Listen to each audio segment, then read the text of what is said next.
Hello and welcome to the Art of Selling Online Courses. We're here to share winning strategies and secret hacks from top performers in the online course industry. My name is John Ainsworth and today's guest is Keith Perhac.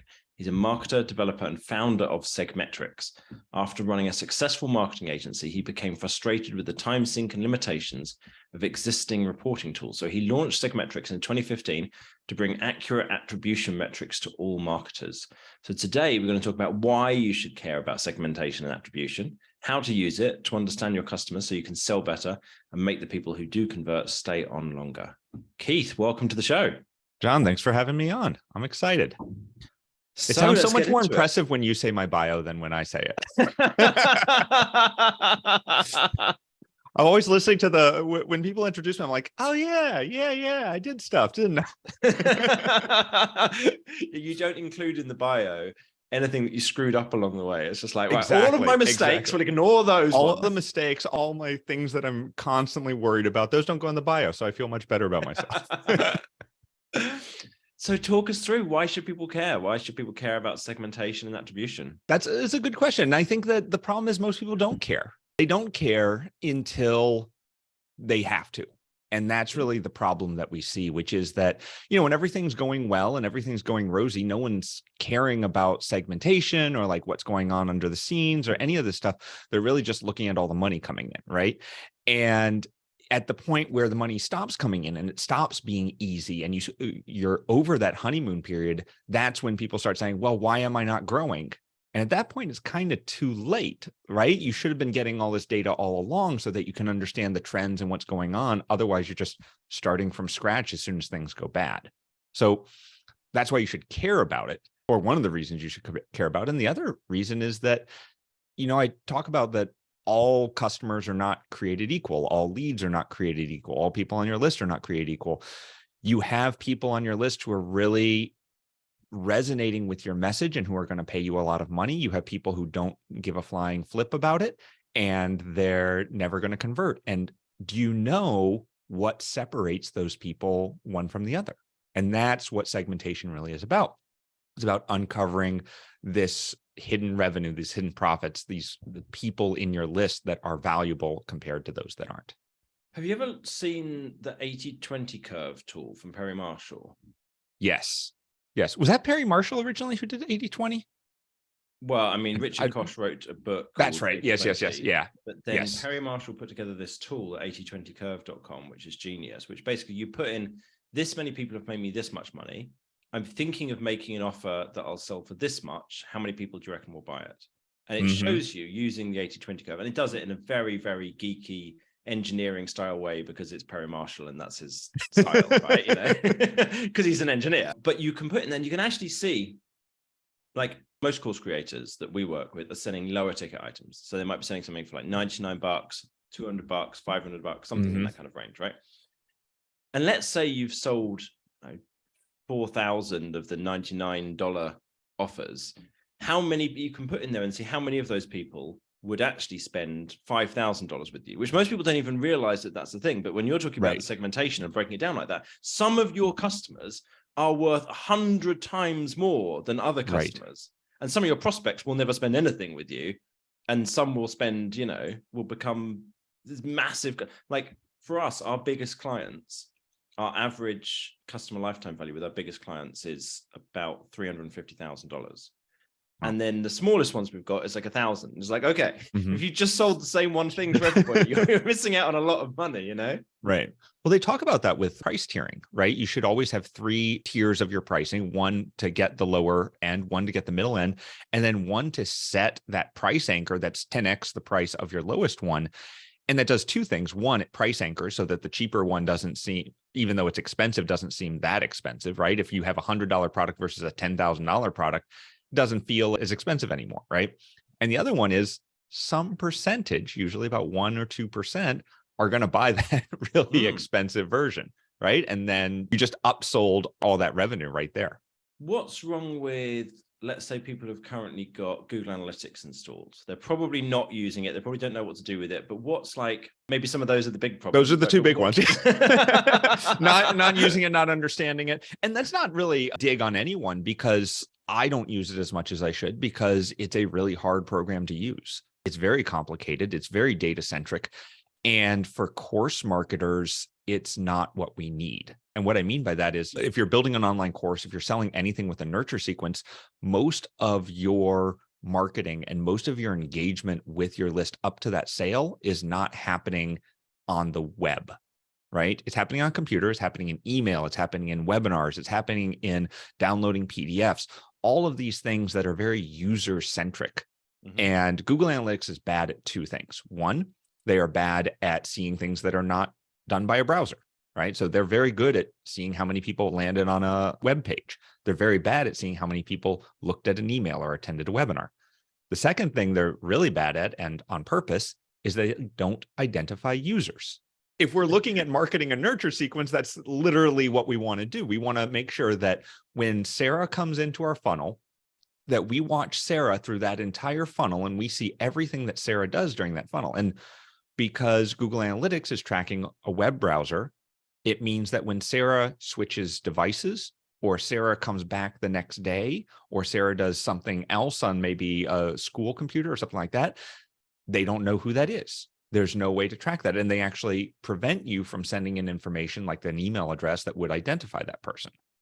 So Google Analytics is very good for top of funnel understanding of how many people are coming to your site, how long are they on your site, stuff like that, but very bad at any sort of nurture campaign, which is really, as a course creator, what we want to focus on, because people do not land on a website and buy a $500 product the first time they see it. No, very rarely. Yeah.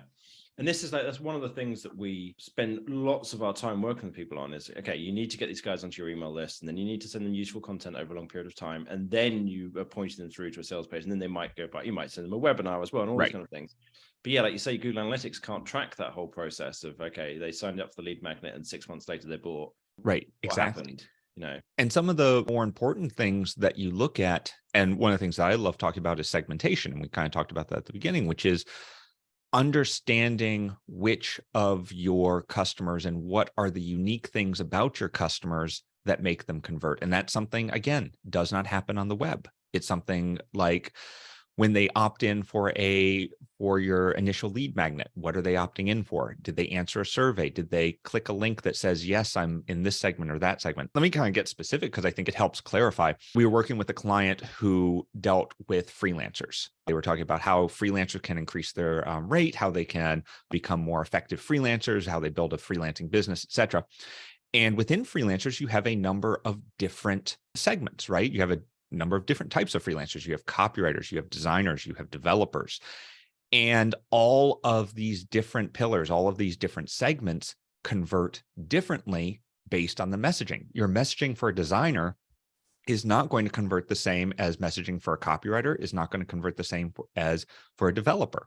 So what are the conversion rates of each of those segments as they go through a funnel? So let's take another example. Let's say that we have a nurture sequence that converts at 50%, which I think you'll agree is the best nurture sequence we've ever had in our lives. And if 50% of leads are turning into customers and paying us $100 to $500 a piece, awesome. We're just printing money at that point.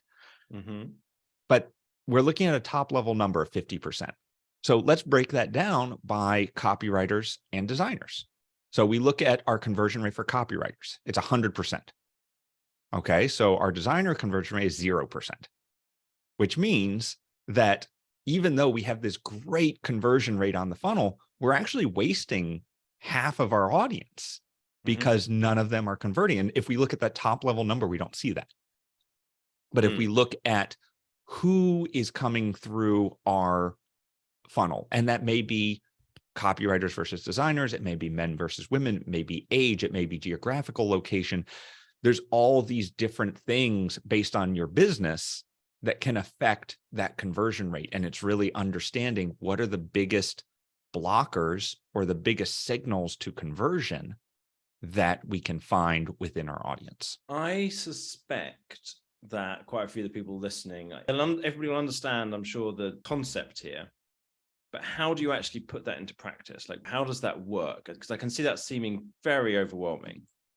it seems very overwhelming, but I think it's very, I won't say clear cut, but I think it's more straightforward than people think, because I think a lot of people listening to this are like, oh, I'll give them a survey. No one likes surveys. No one's going to like a survey.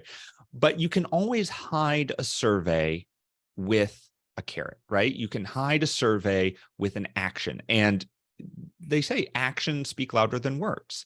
And if you ask someone something, you're going to get one answer. But if you look at what they do, 9 times out of 10, you're going to get a different answer. And so what we like to do when we're looking at how do we segment people is we look at the landing page that they came from. So let's go back to the freelancer example. We have 3 landing pages that we're running ads to, that we're running all this stuff to: the Get Started guide for designers, the Get Started guide for copywriters, and the Get Started guide for developers.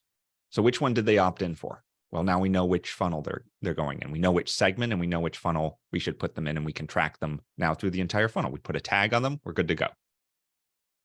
And then we can do that further down the funnel. So maybe we go down a little bit more and we say, hey, we have this interview with someone who is living in Kansas, who was able to, in the middle of nowhere, Kansas, who was able to 10x their business. If you're interested in that, click here. Or if you're interested in someone in New York City who was able to do the same thing, click here. And we're starting to see that people are going to click on and be interested in the information that applies to their situation, right? And so we can slowly start to see over time what their demographic is, what information they have. One client that we were working with did a little pop-up on the side of their site that says, hey, we want to give you the best content available. Are you looking to start a business, or are you looking to grow your current business? And that gave us huge amount of information. It's like, okay, are people looking to start? Do they already have a successful business that they're looking to grow? And then how do those convert down that funnel? Okay. And then how does Segmetrics work? Because that's the tool that you built to try and deal with the problems that you were facing. What's the parts of this process that it helps with? Yeah. So really, I mean, if anyone is monitoring this kind of stuff, usually what they're doing is they're going into ConvertKit or Infusionsoft or Entreport or whatever, exporting all the contacts, exporting all the tags that those contacts have, exporting the custom fields, and then exporting how much revenue each person generated, and then doing a pivot table on that. So they're saying, okay, how many people did I have with this tag? This is the number. This is how much revenue they generated. Okay, next tag. This is this tag. This is how many people, blah, blah, blah. This is it for last week. This is it for this week. This is it for next week, blah, blah, blah. So essentially a lot of Excel spreadsheets, a lot of pivot tables. And what we do is we pull that data natively. So we pull that data straight out of Entreport, ConvertKit, whatever. We have all the timestamps that everything happened. We combine that with the web data, just like Google Analytics, and then we do all those questions in real time. So you can go into Segmetrics and say, what is the value of a copywriter on my nurture sequence for the last 30 days? What is it for a designer? What is it for a developer? Then ask a little bit deeper. Where did they come from? Okay, so from our copywriters, which we see converted 100%, we see that 50% of those come from Facebook and 20% come from Google ads, and the rest come from Google organic. And we see that the Google organic ones are the ones that are converting at 80%, whereas Facebook and Google are converting only at 20%. So stuff like that. So we can start, when you're doing it and looking at segmentation data manually, it's pretty easy if you're looking at one point. If you're looking at copywriter, designer, developer. But as soon as you start putting other things into the mix and you start asking questions like, well, okay, we see that copywriters are doing well, but what's another thing that makes them do well, right? What's another piece that we can look in there? Or we know that designers don't do well. Where are they falling off? When do they stop going through that nurture sequence? Is it on the first email? Is it on the webinar? Do they not like the webinar? Do they get on the webinar and leave after 5 minutes because we're talking about copywriting the whole time, right? Like, where is the fall off point for this segment within the funnel? I feel what it is, which is once you identify a segment, then you optimize a funnel as if that segment was the entire funnel. And just like you'd optimize any funnel, where you start looking through and you start looking for holes. You say, okay, designers, we know they convert at 0%, but they open up email 1, they like it. They open up the webinar invite, they like that. They register for the webinar. Awesome. So we have a good flow there. Everyone drops after 10 minutes on the webinar. That means they hate the webinar. So what's our choice? Well, we're going to create a new webinar specifically for designers and figure out Maybe we put a bad joke in there, like what's the difference between a designer and a cello or something like that, right? Like something is making them really dislike us on this webinar. How can we change that to make them like us and continue down that funnel? And what Keith just explained there is a very, very important concept that most people don't get. So on a hammer on this, in order to try and actually improve a funnel, what you don't do is just look at it as a whole. You break it down into small individual steps. So let's take a simple example, like you're sending out an email promotion. People are going from the email promotion to a sales page to a checkout page. They might buy the order bump, they might buy the upsell. Most people just look at how many people did I send the email to and how much money did I make? But what you can do is you break it down to how many people opened it, how many people clicked on it. Of the people who clicked on it, did they all go to the sales page? Did they drop out? Was there, is it the same number who actually made it all the way there? Or was the page loading slowly and people dropped out? How many then got through to the checkout page? Of the ones who got to the checkout page, how many bought? How many then bought the order bump, the upsell? So first thing is to understand that if you break it down like that, you can start, and the benchmark data for each stage, you can start to look at, okay, what step is not working? Like if you know a checkout page to have a conversion rate of between 12 and 18% generally on average, ideally you want above 12, above 20. And if you're really smashing it, you get close to 50. If you know that, then you go, okay, I've got 16, 17%. So, okay, that's about us. Okay, that's decent. You're all right on that one. What Keith's talking about is how do you take that to an even more advanced stage of like within that, which segment of people did which thing within that, which is like, that's levels beyond, I think. Is that, I've understood properly? Is that what you're saying about 100%? Yeah. 100%. And it's because, just like you don't want to look at your entire funnel at a glance and say, okay, I have a 50% conversion rate on the funnel. You want to look at each step. You want to do the same thing with segments. So once you understand each step, you want to then break down each of those steps by segment and say, okay, how do these types of people, this subsegment of my audience, go through that? And that's how you improve and build a business. When is it worth doing it and when is it not? Because there's 1,000 things that you can work on when you're running a course business, right, and you can't do all of them first. So how would you decide? Let's say you've got these numbers, you've got your funnel, you've got the copywriters converting at much higher percentage than the designers. How do you know if it's worth doing something with that? Does that make sense as a question? Yeah. I generally look for outliers and holes is how I kind of think about it. And the first one, so if you've never done any segmentation with your audience before, I would start with who, and this is kind of a mental exercise, is who are my customers? What are the big 2 to 3 pillars that are my customers, right? Are they copywriters and designers? Are they professionals and standard consumers? Like, are they prosumers? Let's say we have a video course. Are they beginning YouTubers? Are they intermediate? Are they advanced? Like, pick something. You don't have to do a lot. And when I see people fail, it's because they try to do everything at once. Pick one. Mm-hmm. Pick one thing that you think would be good to break up your audience, and then look at your data and say, okay, let's look at our funnels for the last 3 months. Each of those segments, do we see any holes? And just because it's a very simple thing to start with, it's a very simple thing that lets you initially start looking at, do we have holes? And if you don't see any holes, you really don't have to do anything with that. And then you go on to the next segment. You look at a different thing. It's like, what about traffic? Is it Facebook traffic versus organic traffic versus Google traffic? Do we have any holes there? Do we see anything that is doing really well for one or really poorly for another? And that's, once we see that difference, that's when we jump in and we say, okay, this is what we want to stride and optimize. And so at that point, let's say you found it's doing really well for one segment and really badly for another. Do you create a different version of the funnel for that segment? I generally do. Doing badly for? Okay. Yeah, what I do is I generally create just a direct copy of the existing funnel, and then I tweak it. And I look at that funnel, I see, okay, this is where they're starting to fall down. So they don't like email number 3. Let's rewrite number 3. You think about cost performance as well, right? Rewriting an email, super easy. Re-recording an entire webinar, a little bit more difficult. So do the things that are really easy at the beginning, different emails, maybe change copy on the sales page or the landing page or something like that. And then work towards things that are more difficult, like new webinars or stuff like that. You want to be able to be fast rather than you want to make it perfect the first time, because you want to see that what you're doing is having an impact, and then you can take that and go further with it.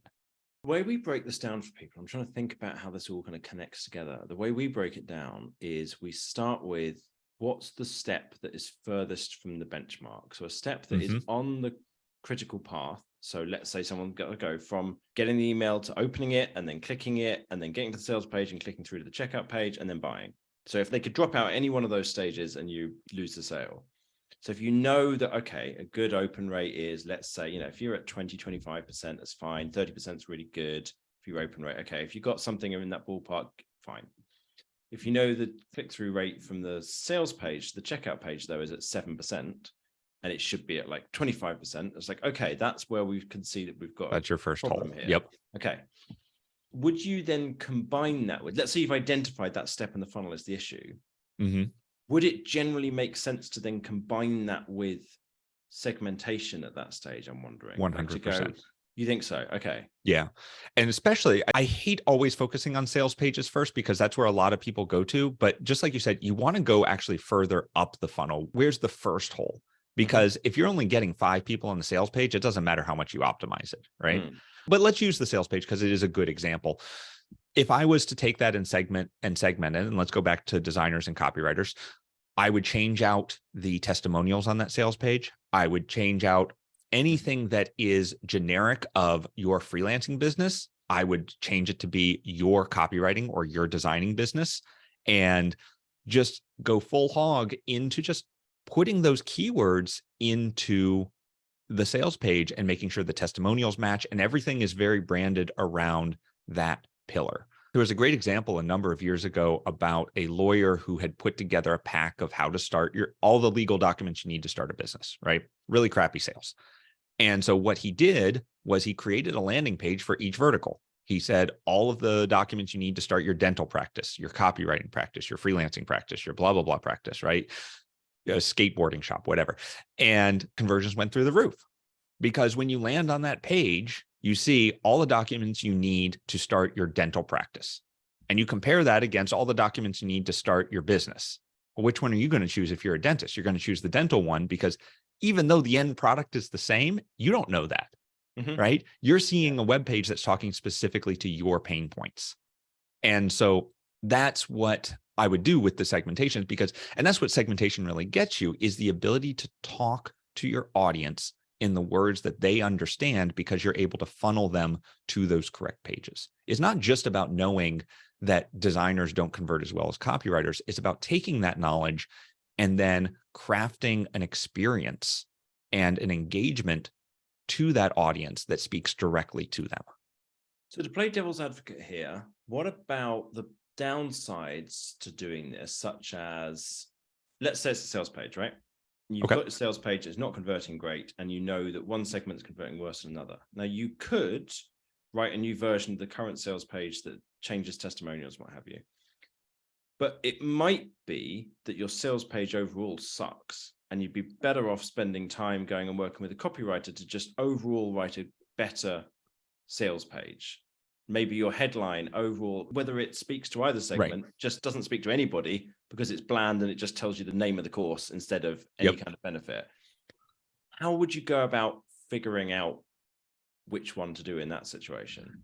I think it has to do with the outliers, because so let's say that if your sales page converts horribly across the board, then yes, you need to probably rewrite your entire sales page. Right. But if you have a segment that converts really well and a segment that converts really poorly, then you know, okay, it's not the copy overall, it's the specific messaging. But even if you were to completely overhaul the entire sales page, you can use that segment information to better talk to the audience when you do that overhaul, right? So if you see things like, okay, 90% of designers get to this point, or 90% of cold traffic gets to this point, then we know what type of people and what experience those people are having when they hit the sales page, and we know who to talk to.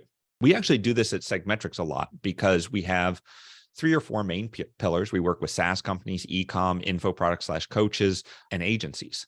And so we have very specific, when someone starts their trial, they let us know which industry they're in because it customizes their experience with the product.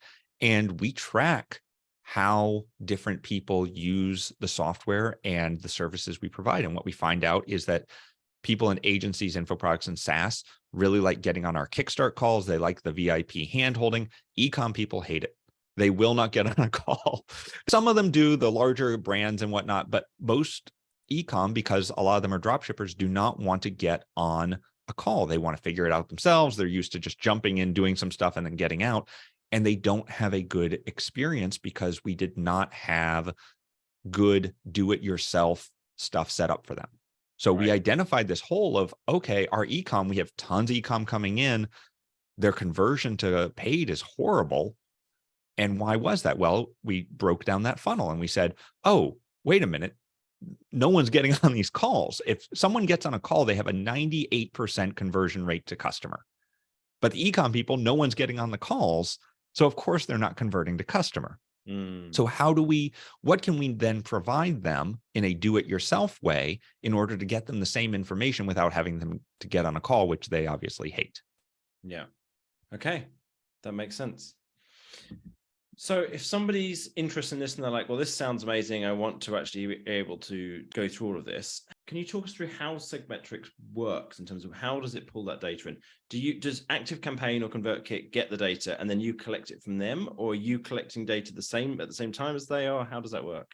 It's a little bit of both. So we collect the data directly from all of the systems you're using. So we'll connect to your ActiveCampaign, we'll connect to Stripe, we'll connect to Facebook and Google and all that stuff. And we pull that data natively.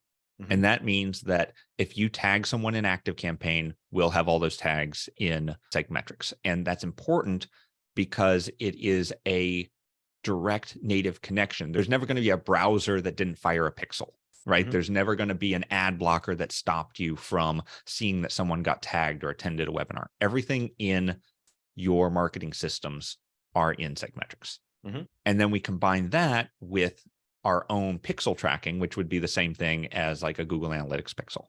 And that lets us connect what the people are doing on the web before they become a lead and after as well to the actual person in your marketing system. And that's one of the real benefits that we have over something like Google Analytics is that because we have this sole source of truth of Sarah in your marketing system, when Sarah clicks on an email, we've identified that device as belonging to Sarah. When Sarah goes to this web page, we know that's Sarah. So there's none of this, oh, she changed her browser, so we don't know who she is anymore. We know that it's Sarah because she's interacting with that marketing system. So are you then sending that back to ActiveCampaign or ConvertKit so that they know what email to send, or? No, we don't currently. Yeah, we try to stay on the reporting side. We do some things like pushing back to Facebook and Google for the offline conversions and stuff like that. But we do try to stay read-only with the marketing systems, and that's mainly for security reasons. We don't want to ever write anything to your systems that you did not authorize. We consider your marketing systems to be sacrosanct, and what we're doing is we're pulling all that information, aggregating it, tying it all together so that you can come into Segmetrics and say something like, okay, how many people did this thing yesterday? And how many of them turned into a customer? And then where did they come from? And just ask those questions in real time instead of having to pull all that data through all the reports, exports, and all that stuff. It's really about speed, I think, because we built this when we were at the agency. When we were an agency, we were a conversion rate optimization agency, and it would take us 5 hours to build any of these reports. And when it takes 5 hours to build a report, you don't build them very often, right? Like we built them once a week for our clients and that was it. But we didn't ask additional questions because it took so long to build the report. If it takes us 5 hours to ask one question, we're only going to ask one question, especially if we have 20 clients. Yeah. So what Segmetrics does is I can ask those questions in 12 seconds.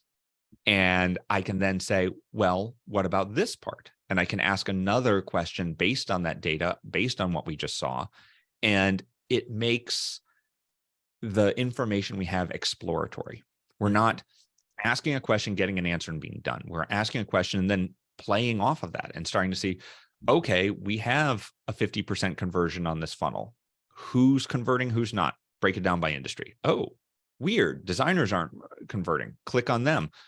How far do they get down the funnel? Oh, they only get to step 2. Well, where are they coming from? Like all of these questions I start asking, and I just click each step down that funnel, and I see more and more data. or more and more insights about, okay, where are we getting blocked? And so these 5-hour, 10-hour reporting sessions turn into 5 minutes of me clicking around and going, huh. And then talking with the marketing team, it's like, look what I found. We need to go do this. So. Interesting. Okay. So what's the next steps? If someone's like heard this and they're like, this sounds amazing. I just want to do a recap. Actually, normally I'm good at this, and I realize I haven't been doing today.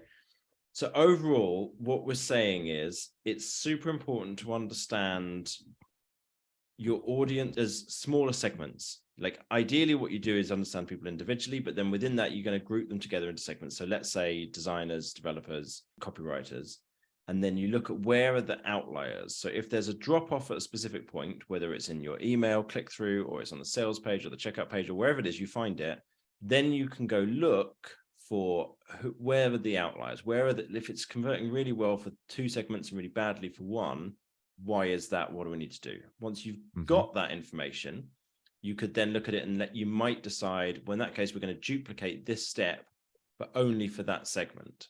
And so we're going to send all the designers through to this different version of the sales page with a different version of the checkout page that's got testimonials for them, headline for them, all of the parts are kind of personalized to them, which then is going to lead to a higher conversion rate.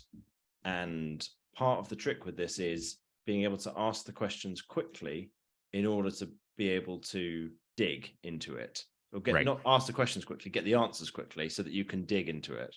And Google Analytics doesn't allow this because it just gives browser data and everything's anonymous. Okay. Exactly. That makes sense. Yeah. So if someone's keen to learn more and wants to try Segmetrics out, what's the website address? Where should someone go? Yeah. So segmetrics.io is where we're at. And you go there, you get a 14-day free trial. And during that trial, we have, as I mentioned, we have the Kickstart calls, we have the setup calls. If you don't succeed with Segmetrics, then we failed, right? Is really what it is. And so we do a lot of help to make sure your data is coming in correctly, to teach you how to use the tool, to make sure that you're up and running and getting the value you need to improve your funnel. Because at the end of the day, that's what we're here for. We're here to help people understand what makes people convert in their funnel and how to get more of them. Perfect. All right. If you found the interview useful and you want to get future episodes, subscribe wherever you listened. And thanks so much for coming on. And thanks so much for having me. Listening. Have a good one.